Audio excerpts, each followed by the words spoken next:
Good morning, જય Shri Krishna friends. તો આજે આપણે વરિયાળીનું શરબત બનાવવાના છીએ। એના માટે મેં અડધા વાટકી જેટલી આટલી વરિયાળી લીધી છે। એને આપણે પહેલા શેકી લેવાની છે, બહુ નથી શેકવાની।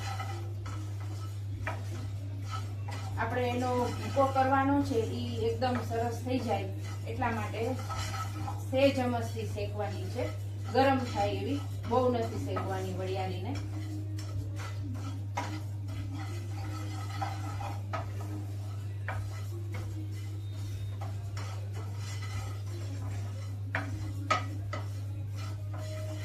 અડી જોવાનું છે, આમ થોડી એવી ગરમ થાય એટલે આપણે વરિયાળીને ગેસ બંધ કરી દેવાનો છે, શેકવા માટેનો ગેસ બંધ કરી દેવાનો। આપણું આ પેન ગરમ હશે એમાં જ પછી શેકાઈ જશે। એમાં આપણે 8-10 દાણા લવિંગ મરીના નાખશું અને 5 થી 6 દાણા એલચીના નાખશું। ઈ પણ આની સાથે આપણે કરી લેશું ગરમ, થોડાક શેકી લેશું એને પણ। આપણું પેન ગરમ છે એમાં જ શેકાઈ જશે।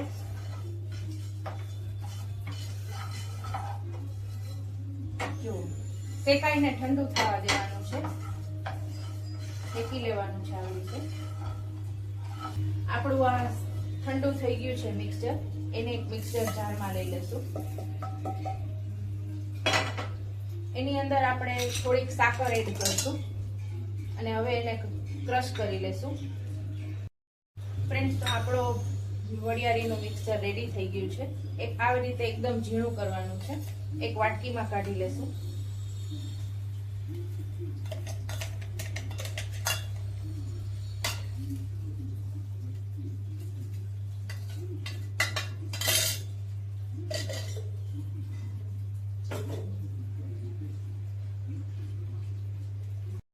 ફ્રેન્ડ્સ, તો હવે આપણે આની ચાસણી બનાવીને શરબત બનાવવાનું ચાલુ કરશું। એમાં આપણે 3 વાટકી જેટલી ખાંડ લીધી છે।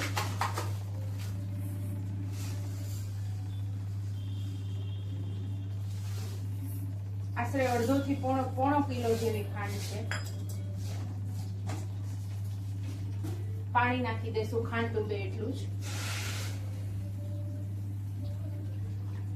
ફ્રેન્ડ્સ, થોડુંક વધારે પાણી નાખવાનું છે, કારણ કે તમે જ્યારે આ મિક્સચર નાખશો ને ઉકાળશો ને પછી ઠંડુ થશે ને એટલે આ શરબત તમારું ઘાટું થઈ જશે, એટલે પાણી થોડું વધારે નાખવાનું અને ખાંડ ઓગળે એવું જ આપણે ખાલી શરબત બનાવવાનું છે। બહુ જાજુ ચાસણી જેવું ઉકાળવાનું નથી, ચાસણી બનાવી લેશું। ફ્રેન્ડ્સ, આપણી ચાસણી હજી ઉકળે છે, ગરમ થાય છે ખાંડ।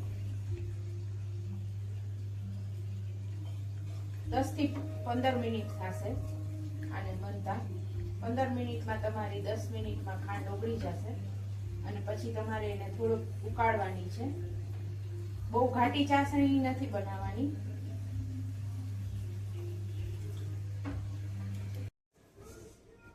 ફ્રેન્ડ્સ, તો હવે આપણી આ ચાસણી બની ગઈ છે, એકદમ સરસ ઉકળી ગઈ છે ખાંડ અને ઉકળી પણ ગઈ છે। આટલી પાતળી જ રાખવાની છે, આપણે ઘાટી નથી કરવાની। જોવો દેખાય છે પાતળી છે।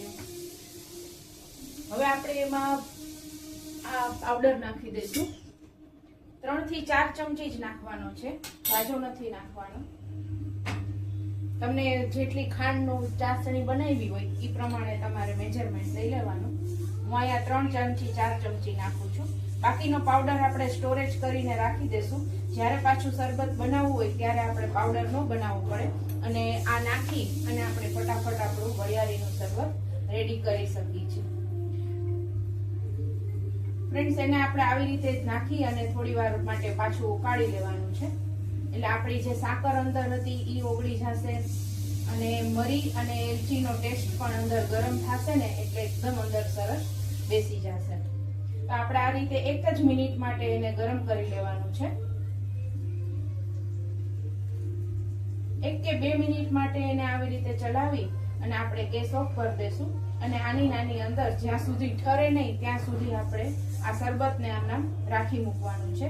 ઠંડુ થાય પછી આપણે એને આગળ જોશું કેવી રીતે બનાવવાનું છે.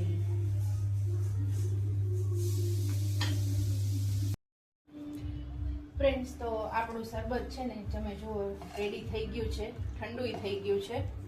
હવે આપણે આને ગાળવાનું નથી, હું નથી ગાળતી, તમારે ગાળવું હોય તો ગાળી શકો છો. અને હવે આપણે એને આ બોટલમાં ભરી લેવાનું છે. જો આ રીતનું શરબત બનશે. આપણે ગાળવું નથી તો જ વરિયાળીનો અંદર ટેસ્ટય સારો આવશે અને ખાવા માટે પણ વરિયાળી સારી છે. ચાવવામાં આવશે તો બહુ મજા આવશે. તો ફ્રેન્ડ્સ, આપણું શરબત તૈયાર છે. ફ્રેન્ડ્સ, તો હવે આપણે શરબતને બનાવી લઈએ. આપણે દૂધમાં બનાવશું. જો આપણી આ બોટલ રેડી છે શરબતની. હવે આપણે પેલા શરબત નાખીશું.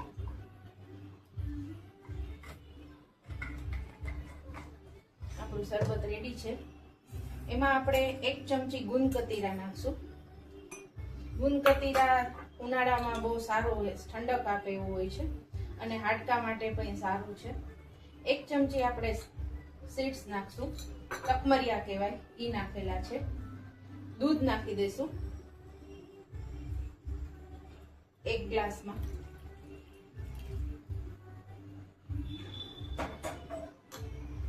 હલાવી લેશું.